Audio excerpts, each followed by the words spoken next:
Excellence Madame la gouverneure de province,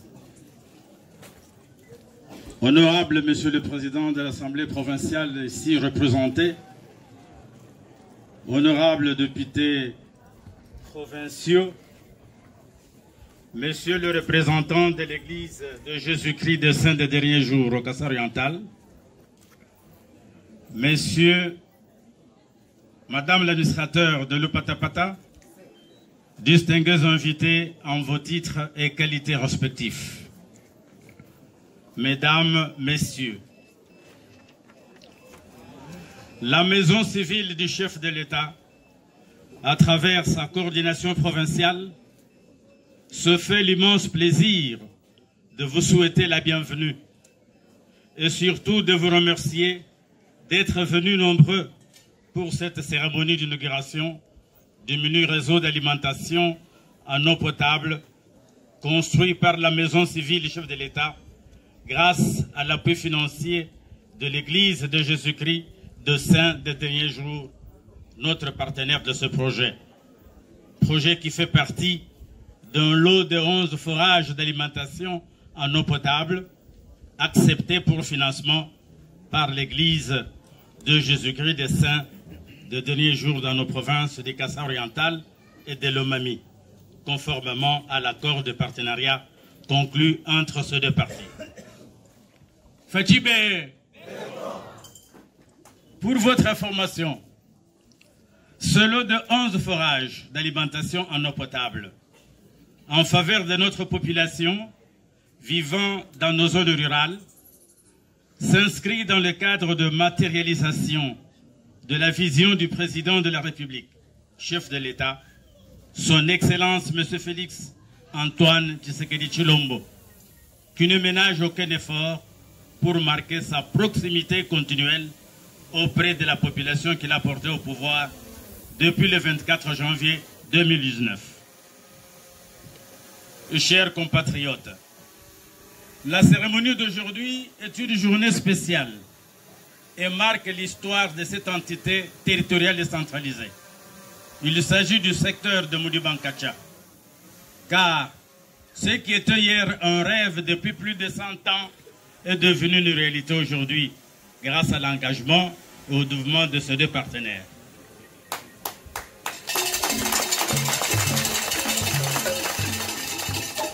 Hier, l'eau qui se trouvait bloquée à 2 km en brousse est ramenée aujourd'hui au niveau des ménages. Désormais, fini les déplacements épuisants pour nos mères et nos filles qui effectuaient des navettes pour ramener seulement 10 litres d'eau par course. Surtout stop à la consommation de l'eau des rivières et des ruisseaux pollués et non protégés. Stop aux violences sexuelles commises par les malfrats à l'endroit de nos mamans, nos épouses et nos filles qui se rendaient aux petites heures du matin pour chercher de l'eau. Et stop enfin à la prolifération de maladies d'origine hydrique que nous avons connues ici à Tchaba il y a plusieurs décennies. Ainsi, avec détermination, nous pouvons dire à tous et à toutes, à votre soif. Excellence Madame la gouverneure de province, Honorable Monsieur le Président de l'Assemblée provinciale ici représenté, Honorables députés provinciaux, Monsieur le représentant de l'Église de Jésus-Christ des Saints des Derniers Jours au Kassai-Oriental, Madame l'administrateur du territoire de l'Upatapata, distingués invités en vos titres et qualités respectifs, Mesdames et Messieurs. Il n'y a aucun doute, l'état des lieux du secteur de l'eau potable en faveur de nos populations reste préoccupant. Pour cette raison, nous sommes appelés à construire une chaîne de solidarité pour travailler ensemble afin de combler progressivement les besoins en eau potable en faveur de nos communautés vivant surtout dans nos milieux ruraux. La cartographie du secteur de l'eau potable pour le territoire de l'Upatapata donne une situation défavorable pour ce territoire. Elle indique que sur cette étendue de 2500 km², il n'y a que 4 réseaux d'alimentation en eau potable opérationnels. Il s'agit du réseau d'approvisionnement en eau potable de Tshishimbi, financé par la Fondation MIBA, du réseau d'alimentation en eau potable à 32 km du chef-lieu du territoire situé à Chibombo, construit par le projet prise dans le secteur de Moulenda, sous financement de la BAD. Du réseau d'alimentation en eau potable de Chilunde, secteur de Mukumbi, situé à 90 km du siège du territoire, construit également par les projets prise et financé par la BAD. Et enfin, du réseau d'alimentation en eau potable construit par la Maison civile de l'État, sous financement de l'Église de Jésus-Christ de Saint-Dernier-Jour. Comme nous pouvons le constater, les besoins à couvrir sont énormes pour la plupart des ménages de ce territoire. Et ceci nous amène à conclure que sur 100 personnes, 90 personnes ont grandement soif.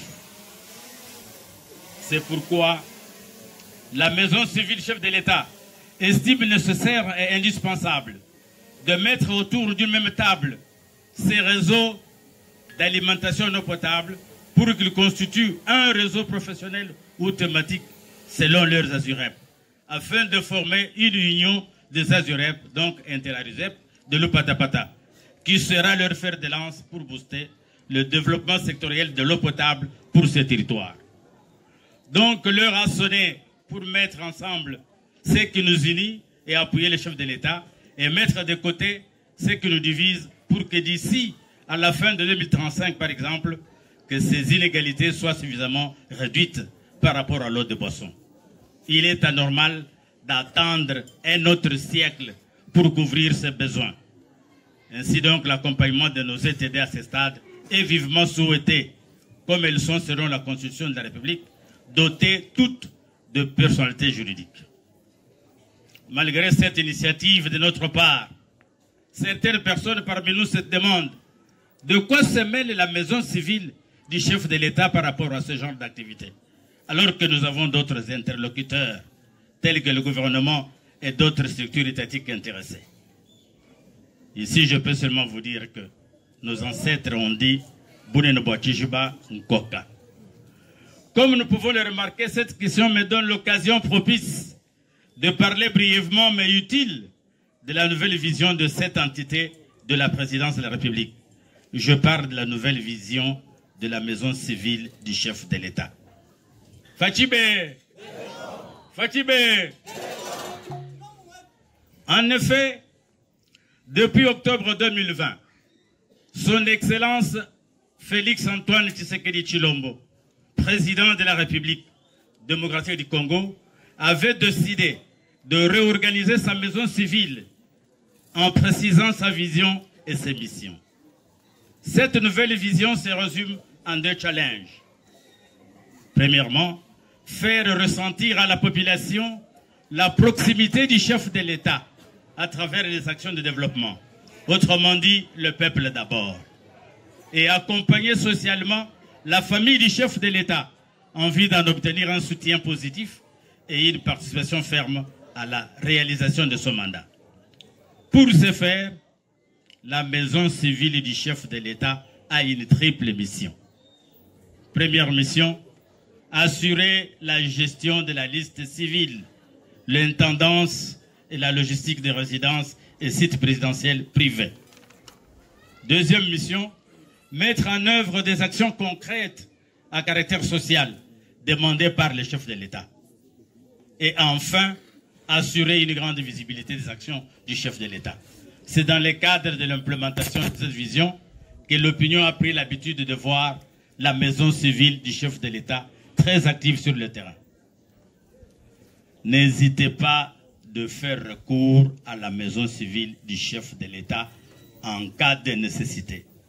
Car, comme je viens de vous parler, à notre qualité d'animateur et d'animatrice de cette entité, nous portons les habits du chef de l'État et nous pouvons toujours contribuer à l'amélioration des conditions de vie de notre population.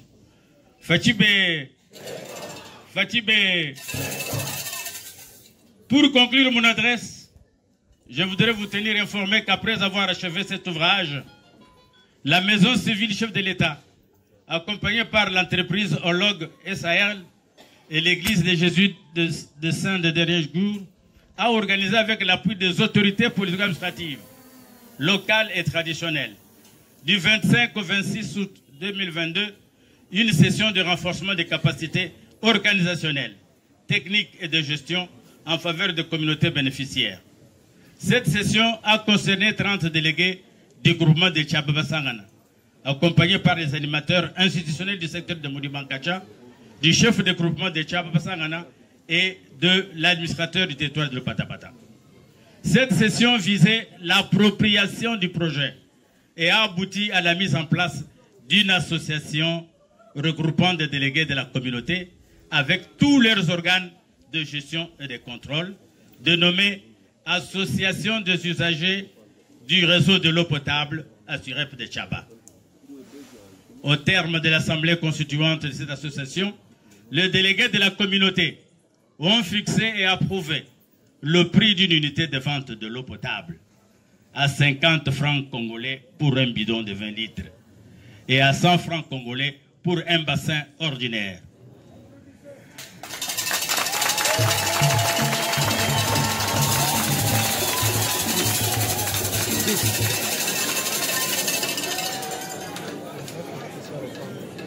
Je disais que l'Assemblée constituante des délégués ici représentés a fixé le prix d'une unité de vente de l'eau potable, donc notre bidon de 20 litres à 50 francs et notre bassin ordinaire à 100 francs.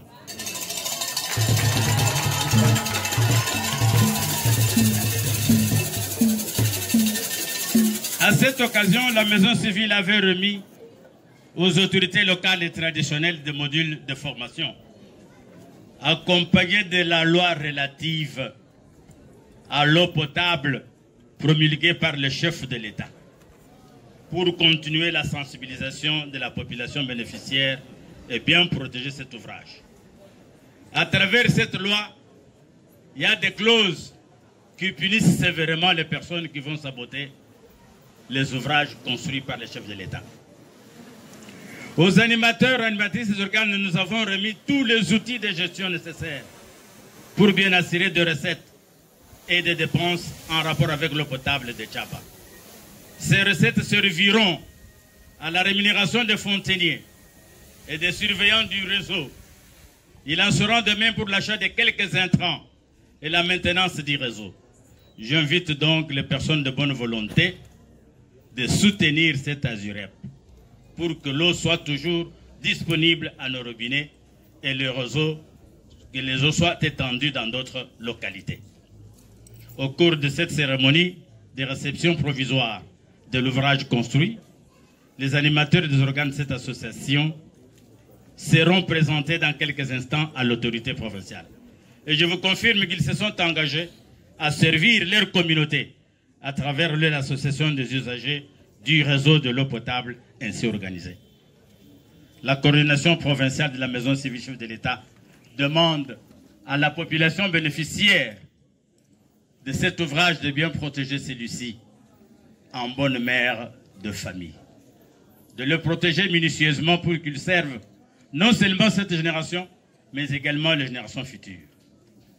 Que vive le président de la République, chef de l'État, que vive la maison civile, chef de l'État et tous ses animateurs, que vivent nos autorités provinciales, que vive l'Église de Jésus-Christ des Saints de dernier jour, que notre éternel Dieu bénisse tous les Congolais et toutes les Congolaises qui ont choisi de vivre à Tchaba et qu'il les protège. Je vous remercie.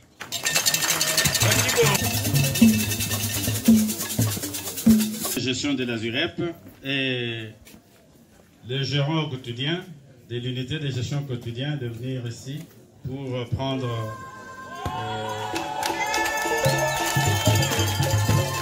représenter le PJ du président de la République, plus haut de l'unité de gestion au quotidien. Ce n'est pas à mettre dans nos besoins. Donc cette effigie ici, pour le président de la République, et le drapeau. Et que là, on a déjà d'autres outils. Je vous remercie. Merci beaucoup. Tout le monde est dans le petit quartier.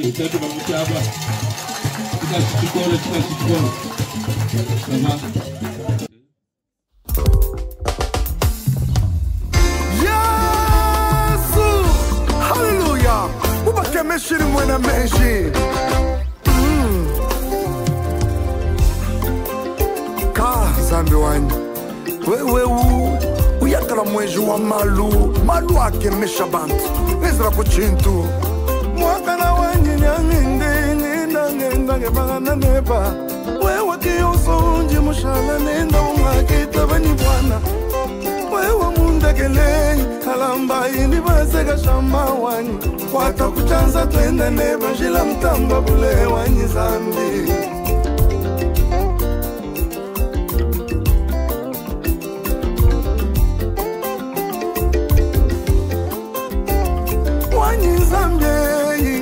Tintu lelu Panseka niseke Bakaka la mazi ya wanyi Chabugula wanyi na kwimbi lelu Chakana mianda zangwanye Chimankinde Chirobu wanyi Chibanje jiro ima wanyi Chirumai wanyi Barishinya bimane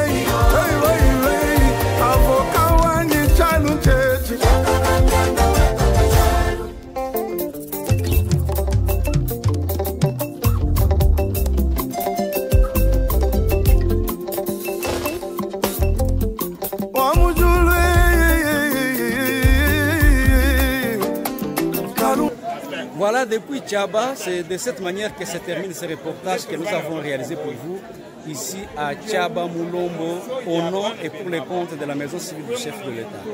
Merci.